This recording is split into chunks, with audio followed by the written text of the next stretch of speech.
Paulo Sérgio, e meu projeto de extensão é com bolsa seguida pelo edital do PIBEX.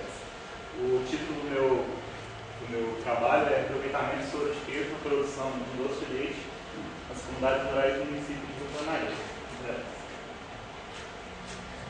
Inicialmente, a produção de leite e derivados aqui do município de Rio Paranaíba e da região também do Alto Paranaíba, ela é elevada. A gente tem alta produção tanto de queijo e principalmente de leite. Diante disso, o soro de queijo que é gerado nessas produções artesanais de queijo, elas normalmente não recebem uma destinação adequada, que seria ou um tratamento ou a comercialização do leite para algum órgão ou indústria que possa dar um destino final a esse soro. Sendo que esse soro é um resíduo, ou melhor dizendo, um subproduto de alto valor nutricional, devido às suas propriedades e seus constituintes que ele apresenta. Dessa forma, o objetivo do trabalho foi capacitar os produtores de queijo artesanais para o aproveitamento do soro de queijo na produção de um doce de leite, visando assim agregar algum valor ou diminuir o desperdício em si do soro de queijo produzido. Então, qual que é a importância do soro e dos seus constituintes? Ele possui proteínas solúveis que são separadas do queijo de foragem, que possuem aminoácidos essenciais, possui minerais como cálcio e fósforo, possui açúcares, que é a lactose, e vitaminas, principalmente de complexo B.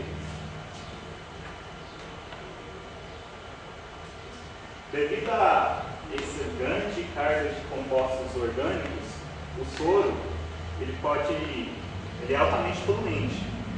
E um estudo que eu estava olhando encontrou que o autor considerava que o soro era 100 vezes mais poluente que o esgoto doméstico, devido a essa presença elevada de compostos orgânicos na matéria, no soro propriamente dito. Diante disso, quais seriam os possíveis impactos ambientais caso o soro venha a ser descartado de forma irregular no ambiente? Um dos principais que pode citar seria a eutrofização dos corpos d'água, que seria a proliferação de algas na superfície, devido ao excesso de nutrientes nessa água. E quais seriam os efeitos? Com esse crescimento de algas nas superfícies, micro-organismos, você vai impedir que a luz solar entre no rio. Isso vai causar morte de algumas plantas aquáticas. Com a morte dessas plantas aquáticas, vão crescer bactérias depositoras e com isso vão diminuir a carga de oxigênio da água, provocando morte de peixes, por exemplo. Então, é um caso muito sério quando realmente acontece com os rios. Aqui é uma foto de um processo de utilização de um estágio bem avançado já, só para exemplificar. Então, de que forma que a indústria consegue reaproveitar esse soro de queijo produzido? Você pode utilizar principalmente o soro em forma de concentrado proteico, mas também pode ser utilizado de forma líquida concentrada. Você tem alguns exemplos como sopas desidratadas, molho para saladas, produtos de panificação, produtos de confeitaria, principalmente confeitarias e bebidas lácteas, como iogurte ou chocolate, entre esses. Sorvete, um produto que é muito conhecido também é a suplementação para atletas, a ricota e, no caso assim, menos conhecido, que seria para fármacos e cosméticos. No caso de fármaco, seria, por exemplo, a cápsula do comprimido, propriamente dita, possui soro na sua formulação. Então, para poder processar esse doce de leite, a gente tem que primeiro tem que seguir as boas práticas de fabricação que é regulamentado pelo órgão de vigilância sanitária, Agência Nacional de Vigilância Sanitária, que é a Anvisa. diz que as boas práticas de aplicação abrangem um conjunto de medidas que devem ser adotadas pelas indústrias de alimentos a fim de garantir a qualidade sanitária e conformidade dos produtos alimentícios com os regulamentos técnicos. Sendo assim, alguns requisitos das boas práticas de aplicação seriam os requisitos sanitários dos edifícios, qual que é a qualidade das lixeiras, os canos de escoamento, as janelas que possuem grade, telas de proteção, as luminárias que possuem proteção para caso a lâmpada estourar e não poder contaminar o alimento. Entra também a manutenção e higienização das instalações e dos equipamentos utensílios, manter sempre o local de processamento juntamente dos utensílios que serão utilizados, como panelas, colheres, tachos, tanques, tudo, sempre manter a higienização correta. Você tem que ter o controle de água de abastecimento, procurar sempre utilizar a água já tratada com teor de potabilidade, igual eu comentei quando eu passei a palestra para os produtores. Por mais que a nascente pareça estar limpa, a água não pode ser considerada 100% pura, porque você não sabe exatamente qual que é a fonte ou se o lençol freático de onde vem essa água tem alguma contaminação. Então, você sempre recomendado utilizar a água que já recebeu um tratamento. O controle integrado de pragas e vetores urbanos, que é principalmente no caso de insetos, roedores, que podem contaminar o alimento, caso esteja na linha de produção, ou talvez próximo a ela também. Controle de higiene de saúde dos manipuladores, que é um ponto muito crítico, porque você tem contato direto com a manipulação do alimento. Então, o manipulador pode ter doente, não pode ter, por exemplo, um corte na mão, sempre tem que usar máscara para evitar uma tosse ou a própria fala sobre a linha de processamento pode causar contaminação, touca, luvas, dependendo de algum caso de processamento, a luva é quase que obrigatória. O manejo dos resíduos produzidos durante o processo de fabricação. Qual que é a sua importância? Seria, além de você ter a destinação correta, fazendo isso você evita que aumente o crescimento de pragas e vetores urbanos. Por exemplo, se você tem um nicho mal organizado, você vai estar propiciando local para o crescimento de roedores, baratas, moscas. E com isso você vai ter a garantia e controle de qualidade do produto final, que você sempre tem que buscar. Dessa forma, o processamento do doce de leite com substituição parcial do leite por soro de queijo, ele segue, primeiramente, com suas matérias-primas, que é o leite, o soro, o açúcar e o carbonato de sódio. O leite e o soro, eles entrarão em proporção 1 para 1, ou seja, 1 litro de soro para cada litro de leite. O açúcar será na proporção de 16% do volume total da mistura, ou seja, para 1 litro, 160 gramas de açúcar. O carbonato de sódio entra numa proporção de aproximadamente 0,7% do volume da mistura, que dá aproximadamente 1 grama de carbonato por litro da mistura. O bicarbonato de sódio ele é adicionado no doce de leite devido que o soro ele tem uma acidez maior do que a do leite. Então, para evitar que o doce, durante o processamento, coagule, você adiciona o carbonato para ele diminuir um pouco a acidez e evitar esse coagulamento do doce, do leite. O modo de preparo, você mistura o leite, o soro e o bicarbonato e leva ao fogo e aquece até a próxima fervura. Em fogo alto. Quando iniciar a fervura, você adiciona o açúcar aos poucos e diminui o fogo para fogo baixo, para poder dar o tempo suficiente das reações de escurecimento, sabor e aroma do doce se formarem, que no caso reação de Maillard, reação de caramelização. O ponto do doce ele pode ser definido pelo teste do King. Esse teste ele é mais utilizado para doce de pasta, de de corte, porém não pode ser utilizado por outras pessoas também. Porque você vai verificar se não tem desprendimento de leite na água. Então é uma forma de você verificar o ponto do doce, é uma forma mais artesanal. Você também pode estar verificando o ponto do doce com o uso de um fratrômetro, né? De acordo com a concentração de sólidos solúveis no processo do doce. Então esse aqui é o margem de doce que eu produzi lá no laboratório, no CFT. Tendo isso, com a metodologia definida de produção de doce e seguindo as boas práticas de certificação, a gente aplicou um estudo, inicialmente, com 55 propriedades rurais do município, né, aplicando questionários para levantamento do perfil desses proprietários. Também, após foi ministrado para as famílias envolvidas na apresentação sobre as boas práticas de certificação e um mini curso de processamento desse doce de leite. Do resultado dos questionários aplicados, no caso da renda das famílias, você observa que a maior parte das famílias, ou seja, 70,3% das famílias entrevistadas, dizem possuir uma renda familiar de 2 a 4 salários mínimos. E sendo essa renda familiar provinda da principal fonte de renda, a produção de queijo.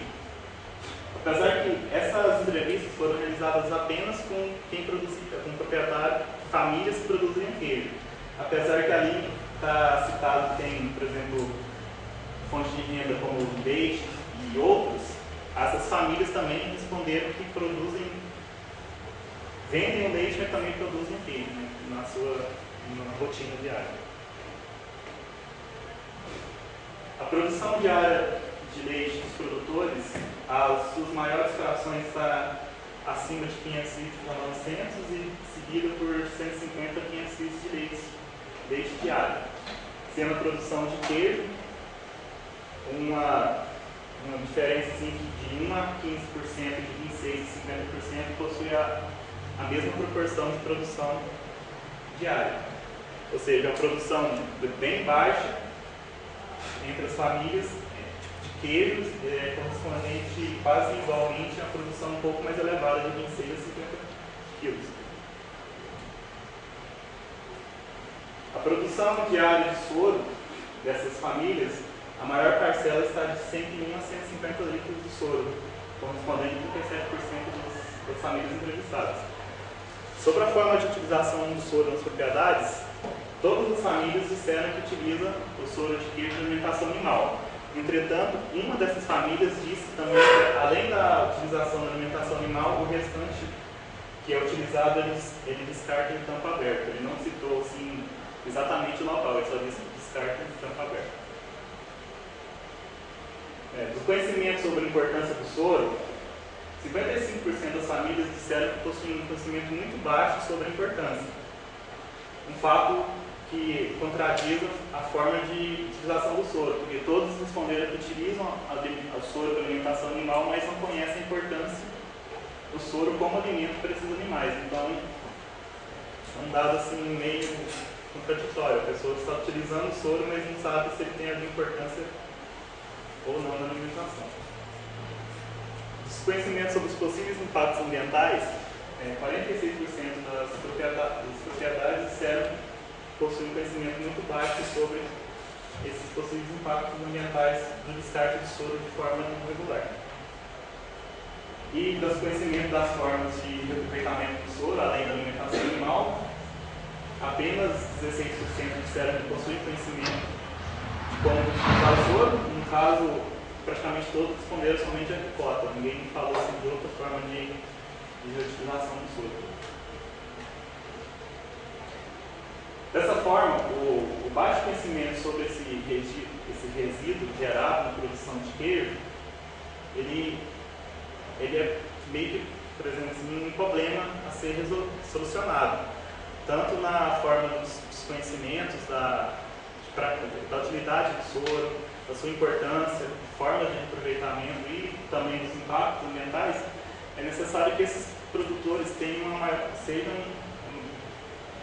que receba uma conscientização sobre a importância do soro.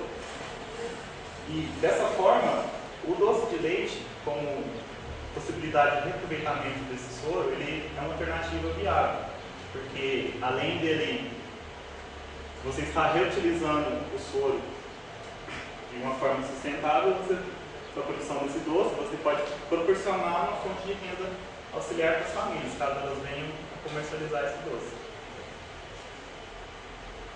Aqui é a foto da minha apresentação na comunidade de São João. Apenas 2 famílias foram, infelizmente. Aqui na apresentação para as comunidades de Palmeiras, São José e Pedreira, que foram realizadas no mesmo local. E para a comunidade de Funil e São Pedro. Então, os benefícios desse trabalho, os possíveis benefícios, seriam a diminuição de algum possível impacto ambiental, a possibilidade de uma fonte de renda auxiliar para as famílias e a valorização desse resíduo produzido, que é o soro, que não recebe a valorização adequada, é tratado mais como resíduo do que um produto em si. Então, aqui as referências. Muito obrigado.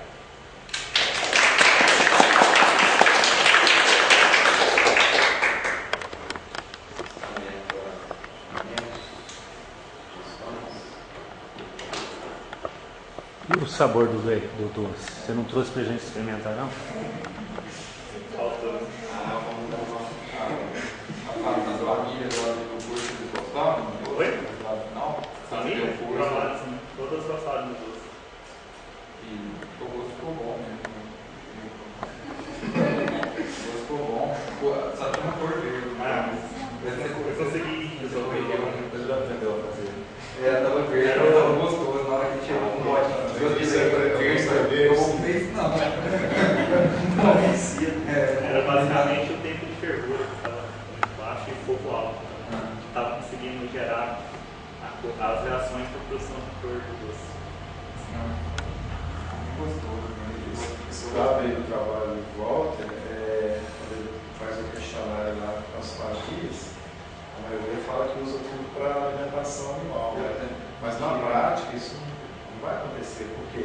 Você dá isso para suíno, né? Não é que eles tenham apenas informação, né, do valor do soro, é um conhecimento prático que a gente fala, né? Sabe que o suíno engorda.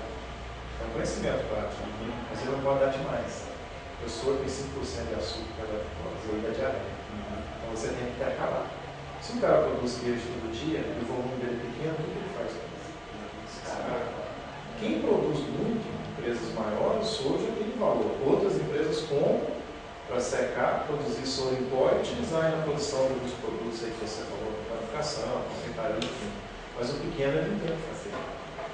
Então, se você tem a possibilidade de poder utilizar, e no doce você pode usar até 50%, dá. Se usar mais soro, na proporção com leite, já começa a ficar um pouco cristalizado e não fica bom. É uma possibilidade da pessoa poder aproveitar aquilo ali, fazer um produto e talvez vender numa feira dentro da cidade, no comércio local, e já não rende. Você vende que ele vende doce, né? Exatamente. Então, você abre esse leque. Eu tenho feito esses trabalhos, é muito difícil. No início, a gente tem uma certa rejeição quando chega um carro na universidade, porque os pequenos produtores, a maioria trabalham na ilegalidade, então ele acha que você está lá para investigar a vida dele, o que ele está fazendo, mas já está tendo uma abertura, já está melhorando um pouco, sabe? E quando a gente faz, toda vez que a gente faz um trabalho, eu gosto de se dê um curso sobre boas práticas de fabricação, isso é importante no dia a dia, não é só um produto, não. No dia a dia, o preparo do alimento em casa, então isso ajuda também a ter uma melhoria na qualidade de vida da pessoa. A gente tenta incorporar esse projeto. Eu achei bem bastante interessante. Seu projeto foi autorizado? Você fez entrevista com os outros? Não falou? Sim, o projeto foi autorizado pelo Comitê de Ética, humanos lá para eu esqueci de comentar. Qualquer trabalho hoje que envolve tanto análise sensorial e entrevista de pessoas, você tem que ter uma autorização do Comitê de Ética para executar o projeto. Até porque isso aí não é tanto o caso, mas se você for publicar um trabalho hoje que envolveu tanto análise sensorial quanto ou entrevista. Então, se você não tiver aparecido no comitê de ética, a maior parte das revistas não aceita. Você não consegue. A maior parte estão pedindo hoje já qual que é o número aparecido no comitê de ética. Então a gente procura. Mas já está mais rápido também. Melhorou um pouco, Pedro. Ainda assim, é uma reunião. É uma reunião mensal, né, que eles têm na emissora. Então, se tem algum erro, eles estão dando um retorno mais rápido para a gente poder corrigir também. Então, já demorei até 7 meses para conseguir aprovar, agora eu estou conseguindo com 1 mês e meio, 2 meses, né, normalmente. Isso é importante antes de fazer o trabalho, porque senão depois no final não adianta. Né? Automatizou o processo também, né? É. Um sistema integrado mais inteiro. Tem a plataforma Brasil hoje, né? Entra com tudo, com projetos dados na plataforma, e a plataforma direciona para o comitê de ética local, vamos dizer assim. No nosso caso, tem pessoas. Nossa licença. Teve algum feedback se algum produtor adotou o sistema e se funcionou? Não, ainda não recebi ainda essa informação, porque o último dia, né, que eu realizei o mini curso e o postamento foi nessa segunda agora. Então acho que ainda não deu tempo se alguém for adotar ainda. Como é que vocês vão trabalhar esse feedback? Como está de momento, assim, disso? Ainda não, mas caso a gente tiver algum Reforma a bolsa, né? quem sabe. Isso aí seria importante a própria prefeitura local ela desenvolver, sabe, uma política de valorização do produto artesanal, porque a gente está numa região de grandes produtores, né, que não é uma região característica da agricultura familiar. Existe, mas ela está muito isolada, está perdida, né? Tem muito, mas não tem aquela. Não tem a integração e a comercialização. Porque tem dinheiro de entregado hoje para um cara que é um atravessador. Tem bastante, né? Mais propriedade, Pequenas. Pois O é. problema é que aqui só tem uma taxa muito pessoal e você. Você vê, meu, você volta pra você ver, né? Agora está na encosta. Você vai em algumas outras regiões, você beira de estrada, você vê N produtos lá que foram É produzidos bastante de forma rico, né? Tem artesanal. muita coisa, tem muita coisa. Vou te falar, isso gera uma renda Eu vi um familiar. trabalho aqui no CIA, tem uma Interessante, extensão, né? trabalhando exatamente como foi. Pode falar. Fazendo um trabalho de gestão financeira com artesãos da cidade, assim. Qual cidade que é? Aqui. Trabalho aqui, do CIA, eu achei bastante interessante. Jota, você já chegou a pesquisar, por exemplo, você falou de exportação de vida láctea, né? Porque ela tem 49% de substituição do soro. Você colocou aí no seu doce de leite 1:1. Você chegou a olhar isso na legislação, se poderia fazer dessa maneira, se esse produto realmente pode ser comercializado dessa maneira, ou ele perderia a característica de doce de leite e passaria com outro nome. Então, Já pensei, ó. isso muito bem na definição da legislação sobre doce de leite. Eu acho que lá não fala se tem algum limite de substituição. Eu acho. Da soro, não tenho certeza. É porque a gente sabe, né? Por exemplo, muitas pessoas ainda hoje compram um iogurte enganados, porque eles não têm, né? Aí acho que você está comprando com a base toda ela de leite, na verdade está suplementado ali com a adição do soro.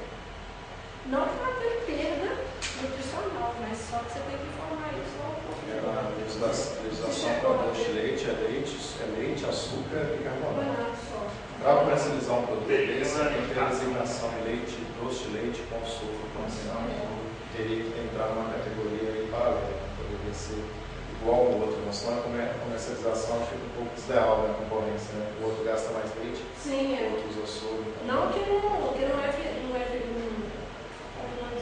Nutricionalmente. a importância de Agora, você fazer isso. um produto artesanal já seria menos problema. Porque ele seria só comercializado dentro do município, ele seria só registrado no órgão de inspeção municipal, Sim. ele ia sair do município e está mais fácil. Né? Não teria muito problema. É um rótulos simples de identificação. Mas eu já tinha ontem eu avaliei o curso de volta, eu já tinha falado isso para ele, que eu gostei muito da ideia do trabalho. E, por exemplo, o FV de Sosa ganhou doce de leite, nós vamos ganhar agora a questão. Qual a distância das comunidades que você foi? aproximadamente 40 quilômetros. Pegando esse raio, mais ou menos em volta do município, foram várias comunidades. Muito bem. O que a gente pesquisa aqui, poder levar, acho que o Mais trabalho de extensão é explorar. interessante nesse ponto, sabe? Você poder levar o que a academia faz para a população. Acho que isso é interessantíssimo. E geraria, obviamente, um recurso a mais para esse pessoal. Uma coisa que é interessante, outro trabalho também de extensão que a gente fez nos moldes desse ainda com outro produto, o pessoal fala. No início tem uma resistência, então o cara trabalha o dia inteiro no serviço pesado, e o Walter teve que fazer tanto a palestra como o curso da noite para não atrapalhar o pessoal. E assim, ainda o pessoal tem um certo interesse, isso tem aumentado, o pessoal sai e vai lá ver como que é e fica aberto, né? Fica uma sugestão para ele ver que é possível também utilizar. Falta muito a gente integrar aí no universidade. Para fechar o produto, você acha assim, que ele produziu, assim, a aceitação sei geral, mas eu gostei bem, só pegando só a minha opinião. Ele não falou ali, mas ele tem ainda. Você não acabou o seu Você projeto. acha que com o tempo vai modificar? Porque uma vez eu estava até lendo um sorvete, condição de soro, e com o tempo de armazenamento, a cristalização iniciava Aumenta um pouco. aumentava muito, e aí na hora que você faz no primeiro dia, dá uma aceitação alta, aí depois aquela textura diminuía muito. Isso com sorvete, e os leite, mesma coisa, né? Eu tenho guardado lá ainda uns 2, 3 meses atrás, ela não aumentou tanto, não. Mas normalmente com o tempo ela tende a aumentar um pouco. Principalmente se você coloca em geladeira, você reduzir a temperatura, a tendência é cristalizar um pouco mais. Por isso que não dá para usar mais 50% de soro também. Senão fica muito perceptível com o tempo. Não é um produto para conservar ao longo do tempo também, não. É um produto para vida útil mais curta. O seu trabalho não acabou, você não falou. Ainda tem a próxima etapa da realização da análise sensorial, naquele princípio, né? A gente vai testar aceitação e questão de compra. Aí depois vai ter a publicação de artigo. Ele vai levar o produto na feira municipal aqui e apresentar para as pessoas e tal, para a gente avaliar qual a aceitação do produto. Se esse produto tivesse bastante comercialização. Essa ideia da